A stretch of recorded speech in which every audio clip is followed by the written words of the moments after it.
27. An uneasy arrival. The stars were breaking through the veil, and the golden glow of the moon, still hidden, was crusting the eastern tree line by the time he reached the rounded hill that served as the gateway to King Corn.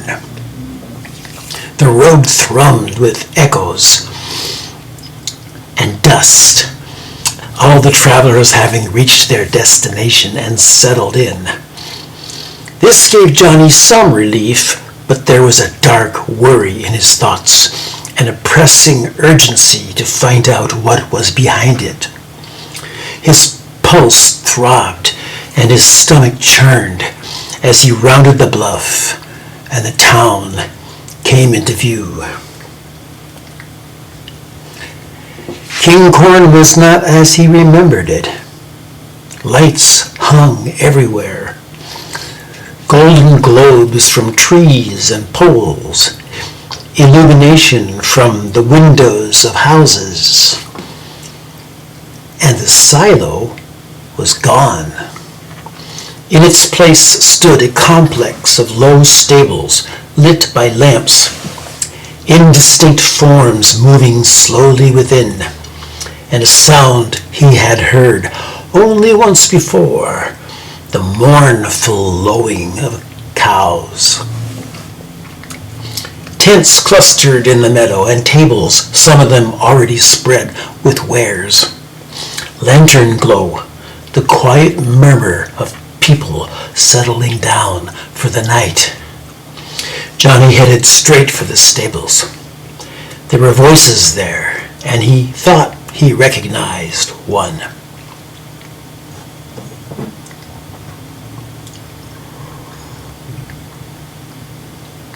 He entered the cowshed quietly.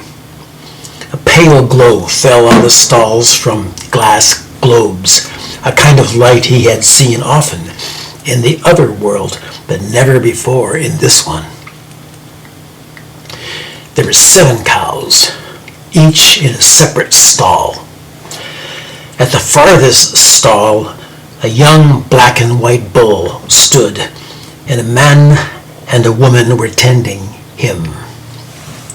The man, with his back turned, was brushing him.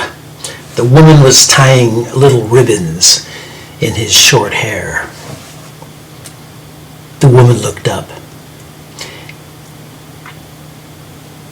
Their eyes met. It was Misha, the scullery maid.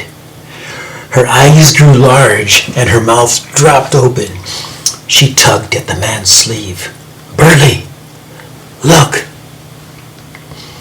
Burly man stood and turned. A quick breath rushed into his nostrils. He steadied himself on the cow stall. "Come closer," he said. "Step into the light." Johnny stepped into the light. For a long time they just stood there, staring at each other, the attractions of memory flowing between them. Finally, Burly Man spoke. "So you are alive. We weren't sure." Johnny had no time for warm greetings. He took off his pack, opened it, pulled out the notice he had ripped from a tree, and handed it over. "What does this mean?" Burly Man grasped the paper. He made a long, drawn-out sound somewhere between a groan and a sigh. Oh. He shook his head. A crazy world. What a crazy, crazy world. I thought for sure we had got them all. Well, who put them there? We don't know. We can guess. Midsummer, some black coats came in the middle of the night. Frankie was the only one to see them. He was drunk as usual at the tables. He said they ignored him. They went straight to your picture, hanging by the kitchen. They took nothing else, and they were gone before their smell could leave their bodies. Within a moon, these signs began to appear everywhere, on trees, barns, fences, even houses. We went out every day, took them down, burned them. Finally, they stopped. We thought we had them all. Who wants to kill me, and why? Burly Man let the picture drop to the ground.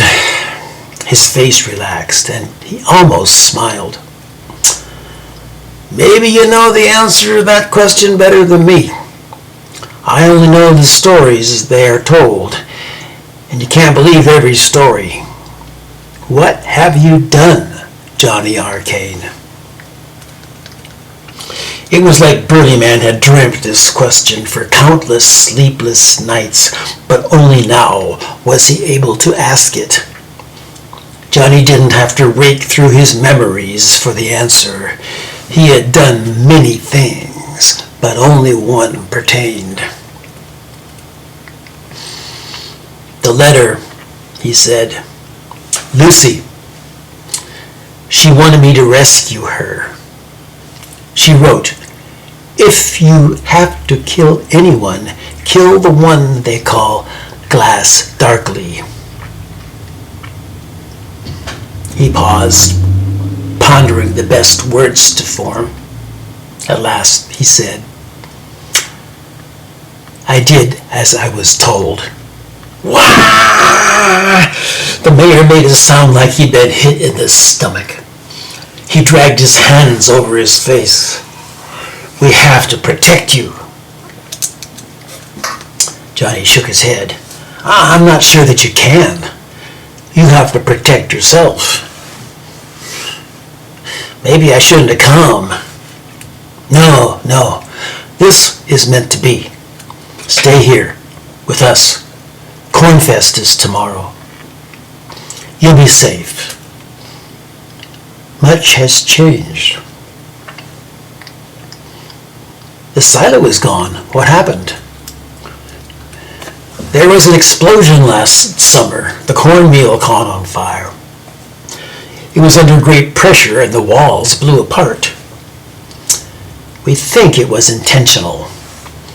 There was no Cornfest last summer. This will be the first since the abstainers left.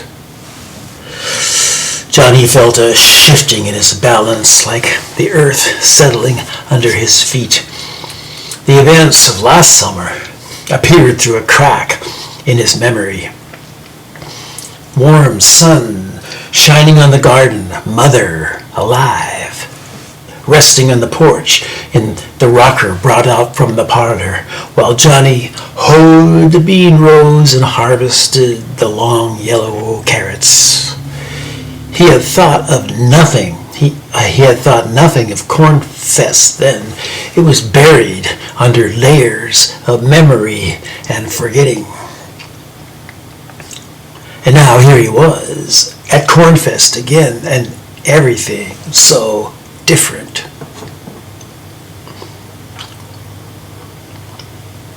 "Johnny, do you remember Maggie Mender, the midwife?" "Yes, Maggie. She took you in when you fell." "Yeah, well, we were married just shortly after you left. She's expecting our first child any day."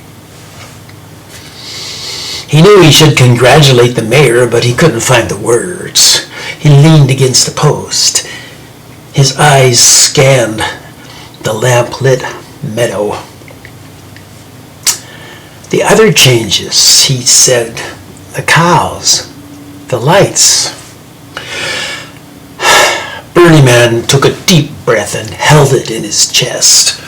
His smile glimmered with something like pride. "Ah, Johnny, where to begin? The cows. Last summer, Climber and Birdleg brought us 5 more cows, plus 2 steer and 1 bull. The bull gets to have all the fun. They return tomorrow with 2 more steers. Soon, we will be the main supplier of beef for all the nearby towns. We slaughtered one of the steers for the feast tomorrow. But we will never kill little Johnny Arcane, said Misha, patting the young bull with the ribboned locks. He is our pet. Someday he will be the boss, said Birdie Man. And the lights. Birdie Man raised his finger. The principle of electricity. You should remember you were the one who found the book. We burned the manure. Frankie showed us how to build a generator. There are many other things you can do with electricity, Johnny. Wondrous things. Frankie is going to create miracles here in King Corn. But he could do a lot more if he wouldn't drink himself blind every evening. It gets worse and worse. Don't go in the long hall right now. It's not pretty. Birdie Man's voice trailed off and he looked into Johnny's eyes. His face flushed with an old familiar tenderness. You come back, Johnny Arcane. You didn't die. And you're tired. You had a long journey. Go over to Bear Claw and Ants. They've been waiting for you. I don't know how they know it, but they told me you were coming. Go there now. Tomorrow will be a big day.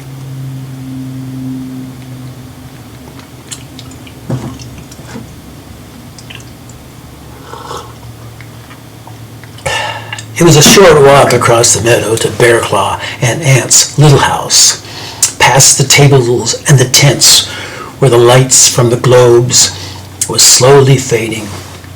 Johnny wrestled under the weight of his thoughts.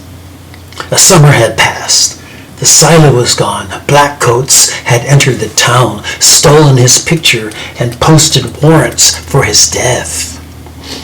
Birdie Man said he was safe here, but he knew that wasn't true. No one is safe here, least of all Johnny Arcane. Where was this leading? He felt a gathering wind, heavy with portent, rolling his way. The house was dark. He knocked softly at the door. There were muffled footsteps from within. The door opened. Ant stood there, tall, slim, and bleary-eyed, lovely as ever. She wore a flimsy cotton nightgown. Her voice was heavy with sleep. We thought you'd come earlier, Johnny. We set a place for you at the table. But now we're asleep. Come, join us. We can talk in the morning. She took his hand and led him to the bedroom. Bear Claw rolled over on the bed and looked at him through lidded eyes. Welcome, stranger. We've been expecting you. Chestnut, you'll have to get into your own bed. Now, Johnny Arcane's here. The blankets rustled and Chestnut's sun-bright head emerged. She rubbed her eyes. I want to sleep with Johnny Arcane. Bear Claw laughed. That's what all the girls say. Not tonight, though. Your bed's too small. Up, quick, before the moon dog gets you. Chestnut threw back the covers and rolled out of bed onto the floor, where she leapt to her feet and landed with one bounce in her soft little pallet in the corner. Come on, Johnny. Get in bed before we wake up and start talking. Bear Claw threw aside the covers. Immediately, Johnny felt himself collapsing inward in exhaustion. He climbed into the bed, into the soft, warm depression Chestnut had made between Bear Claw and Ant. Bear Claw rolled his back away from him. Ant turned toward him. He spent the night riding the peaceful waves of slumber with Ant's face and body pressed against him, and the rolling surf of Bearclaw snoring at his back.